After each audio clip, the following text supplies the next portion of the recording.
ကျွန်တော်ကထိတ်တန့်ကြမ်းတာတဲ့အမွေဆက်ခံသူဖြစ်ဟန်ဆောင်ထားတဲ့ဆင်းရဲတဲ့ကလေးတယောက်ပါဒီဂိမ်းကိုနိုင်ရင်ဒေါ်လာတန်း90တန်စုကြီးကိုရမှာဖြစ်ပြီးအဲ့ဒါကကျွန်တော်မင်းရဲ့စေကူတက်စည်းအတွက်ပေးချေနိုင်မှာပါခုနကကျွန်တော်ရဲ့အံဝင်ခွင်ချက်ဖြစ်မှုတွေကြောင့်မင်းမျိုးမင်းတွေရဲ့တန်တရားတွေကိုခဏတာရှင်းလင်းနိုင်ခဲ့တယ်ကျွန်တော်နောက်ထပ်တန်းကိုစောင့်ရင်းစာတင်ကန်းထဲကိုပြန်လာခဲ့တယ်ကျွန်တော်ဖုန်းထဲကိုရှိုးဝက်စာတို့တဆောင်ရောက်လာတော့ဒီချိန်မှာတတိထားပါလို့ပြောတယ်ဒေးဗစ်ကမျက်နှာပြက်ခဲ့ရတာကြောင့်မင်းကိုလွယ်လွယ်ကူကူလွတ်ပေးမှာမဟုတ်ဘူးဒီစာကိုဘယ်သူပို့မှမသိဘူးဒါပေမဲ့ဒေးဗစ်ကိုနမီခေါ်နိုင်တဲ့သူကတခြားအဓိကငွေကြေးဖွဲ့ကြီး၃ခုကအမွေဆက်ခံသူတွေပဲဖြစ်လိမ့်မယ်လို့ထင်တယ်ကျွန်တော်တွေးရင်မျက်မှောင်ကျုံမိတယ်သူတို့တွေကဘယ်သူမှကျွန်တော်ကိုကူညီလိမ့်မယ်လို့မထင်ဘူးအကြာကြီးစဉ်းစားခဲ့ရမယ်အဖြေမရခဲ့ဘူးဒါကြောင့်ကျွန်တော်ဖုန်းချပြီးဒီကိစ္စကိုခဏဖယ်ထားတယ်ဒီလူကဒေးဗစ်ကိုတတိထားဖို့စာတို့ပို့နိုင်တာကြောင့်သူကကျွန်တော်အတွက်ချက်ချင်းချင်းချောက်မှုမဖြစ်သေးဘူးလို့ဆိုလိုတယ်နောက်ထပ်ရက်နေငယ်ကြတော့တကယ်ပဲစာတို့ကတတိပေးထားတဲ့အတိုင်းဒေးဗစ်ကသူ့ကိုယ်သူပေါ်လွင်အောင်ကျွန်တော်ရှေ့မှာထက်ခါပေါ်လာခဲ့တယ်သူကလူတွေကိုတိုက်ရိုက်ခေါ်ပြီးကျွန်တော်ကိုထောက်ကပ်မထားပေမဲ့သူ့နေလန်းတွေကပိုပြီးယွန်စရာကောင်းတယ်ကျွန်တော်စားပွဲတဲ့ကြွတွေထဲတာကူလားထိုင်ပေါ်ကိုရီလောင်းတာဒါမှမဟုတ်ကျွန်တော်ရှေ့မှာမင်းမျိုးမင်းတွေရဲ့စကားလုံးတွေကိုတမင်တကာပြောတာတွေလုပ်တယ်ဒါပေမဲ့ဒီကလေးဆန်တဲ့နေပြူဟာတွေကကျွန်တော်ကိုရှက်ရွံ့အောင်မလုပ်နိုင်ခဲ့ုံသာမက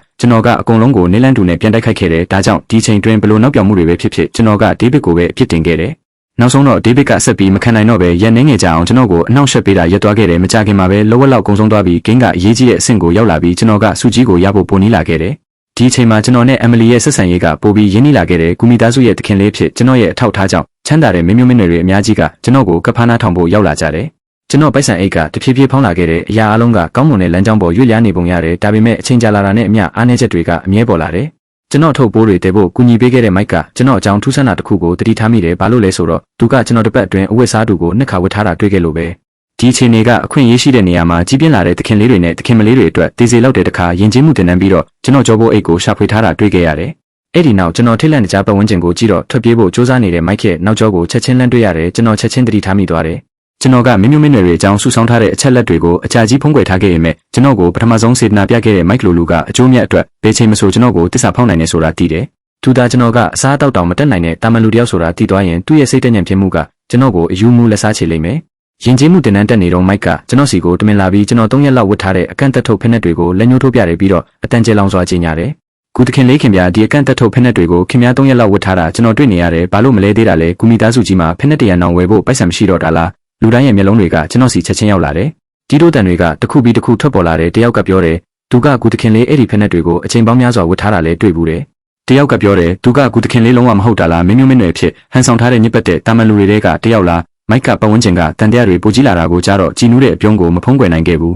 သူတမင်တကာလုပ်နေတာကိုကျွန်တော်တစ်ချက်ကြည့်တာနဲ့သိတယ်သူကလူတိုင်းရှေ့မှာကျွန်တော်ရဲ့အားနည်းချက်ကိုဖော်ထုတ်ဖို့တွန်းအားပေးနေတာကျွန်တော်ပေါ့ပါမျက်ခုံးပင်ပြီးတော့မထေမဲ့မြင်အမူအရာကိုပြတယ်မင်းတာကိုမသိဘူးလားဒီဖိနက်တွေကိုနမေကြီးနိုင်ငံတကာဒီဇိုင်နာတယောက်ကတမင်တကာဟောင်းလို့ဖြစ်အောင်ဖန်တီးထားတာဖိနက်တရံစီတိုင်းကအထူးလက်ရလိုအပ်တယ်ပို့ပြီးဟောင်းနှမ်းလေးပိုတန်ဖို့ရှိလေးပဲမိုက်ကကျွန်တော်လိန်နေတယ်လို့ထင်ပြီးမယုံကြည်ရဲ့ပုံနဲ့ကြည့်တယ်ကိုမလဲစားနဲ့တမင်တကာဟောင်းလို့ဖြစ်အောင်လုပ်ထားတယ်ဆိုတာမျိုးငါတခါမှမကြားဘူးဖြစ်နိုင်တာကမင်းကလူတွေကိုလှည့်စားဖို့လမ်းပေးဆိုင်ကနေနမီမရှိတဲ့အမတ်တစိတစ်ခုကိုကောက်ဝယ်လာတာလူများစုကမိုက်စကားကိုယုံကြည်ကြတယ်ဒါပေမဲ့ထိုးထွင်းသိမြင်တဲ့အတန်းဖော်ချို့ကငါဒီဖိနက်တွေကိုသိတယ်လို့အရင်တကြီးရှင်းပြကြတယ်ဒါတွေဟာနိုင်ငံကိုခုမှပြန်လာတဲ့မာစတာကေဗင်ရဲ့နောက်ဆုံးလက်ရာတွေလို့ပြောကြတယ်ကဘာပေါ်မှာသုံးစုံပဲရှိတာလူတိုင်းကမယုံတင်ကဖြစ်တဲ့အကြည့်တွေကိုပြသကြတယ်ဖိနက်တွေကအချိန်ကြာလာတာနဲ့အမျှတကယ်ကိုပိုတန်မှုရှိလာနိုင်တယ်လို့ဘယ်သူမှမထင်ခဲ့ကြဘူးမိုက်ကမဖြစ်နိုင်ဘူးလို့ပြောရင်တုံလို့စွာနဲ့နောက်ဆုတ်သွားတယ်ငါကတော့အေးအေးဆေးဆေးပြုံးတယ်ဒါကငါလိုချင်တဲ့အခြေအနေအတိအကျပဲအဲ့ဒီနေ့ကငါကြောဖို့အိတ်ကိုလန့်လောထားတယ်ဆိုတာသိကြတဲ့ကဒီတစ်ချိန်ပြန်တိုက်ခိုက်ဖို့ဒီနေ့ရောက်လာမယ်ဆိုတာငါသိခဲ့တယ်မာစတာကေဗင်ရဲ့ကန့်သက်ထုတ်လုပ်တဲ့ဖိနက်တွေဘယ်ရောက်သွားလဲဆိုတာသိဖို့ငါကစုံထောက်တယောက်ကိုအထူးတလဲငားရမ်းခဲ့တယ်ပြီးတော့မမျှော်လင့်ပဲတစုံကပြတိုက်ထဲမှာပြတ်တထားတာကိုတွေ့ခဲ့ရတယ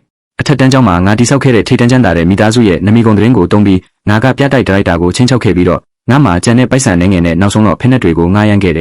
်ဒီ3ရက်လုံးငါကမိုက်ရှိမှာဒီဖိနက်တွေကိုတမင်တကာစီးခဲ့တယ်သူ့ကိုငါရဲ့ကိုယ်ပိုင်လက္ခဏာကိုတန်တရားဝင်အောင်လုပ်ဖို့အတွက်ပဲငါကမိုက်ကိုသူ့စိတ်ရှိမှုပျောက်သွားအောင်ပြီးတော့လူသိရှင်ကြားငါကိုဖော်ထုတ်ဖို့ရွေးချယ်အောင်အမိန့်ပေးခဲ့သေးတယ်ငါကမိုက်ရဲ့မာယွန်းနဲ့ဆွဆွဲချက်ကိုတခင်လေးကိုဖြစ်ငါရဲ့ကိုယ်ပိုင်လက္ခဏာကိုခိုင်ခိုင်မာမာတိဆောက်ဖို့အသုံးပြုနိုင်ခဲ့တယ်အဲ့ဒီနောက်ပိုင်းကစားပြီးငါဝစ်စားအတူတူကိုဘယ်နှစ်ကြိမ်ဝစ်လဲဆိုတာဘယ်သူမှမေးခွန်းထုတ်တော့မှာမဟုတ်ဘူးလူတိုင်းကဒါတွေကသူတို့မတက်နိုင်တဲ့ကိုယ်ပိုင်မှာယူထားတဲ့အထည်တွေလို့ပဲတွေးကြလိမ့်မယ်ဒီနည်းလမ်းကခဲတလုံးနဲ့ငှက်နစ်ကောင်ဖြစ်တာပဲငါကမိုက်ရဲ့လက်ကိုဆွဲကင်ပြီးသူ့ကိုမြေပြင်ပေါ်ဆွဲချတယ်ငါပြင်ဆင်ထားတဲ့အုတ်တုံးကိုကောက်ယူပြီးသူ့ကိုအေးဆက်ဆက်ကြည့်တယ်ဘလက်ကပြစ်မှုကျူးလွန်ခဲ့တာလေလို့ငါမေးတယ်မိုက်ရဲ့ခနာကိုကချက်ချင်းတောင့်တင်းသွားပြီးသူ့မျက်နှာကခရမ်းရောင်ပြောင်းသွားတယ်ငါကသူ့လုပ်ရက်တွေကိုကြိုတင်တည်ထားပြီးပြီဆိုတာသူမမျှော်လင့်ခဲ့ဘူးမိုက်ကတနာရီလာထိတ်တန်းချမ်းသာတဲ့မိသားစုတစ်ခုကိုသူစော်ကားမိပြီဆိုတာတဖြည်းဖြည်းသဘောပေါက်လာတယ်သူ့ခြေပွားတွေကနေအေးဆက်မှုတစ်ခုတက်လာတယ်မိုက်ဘာခံစားနေလဲဆိုတာကိုငါဂီးမဆိုင်ဘူးသူမဖြေတာကိုမြင်တော့ငါကသူ့လက်ကဝတ်ကိုရဲရဲဆက်ဆက်ချိုးပစ်ပြီးတော့လှည့်ပြီးထွက်သွားတယ်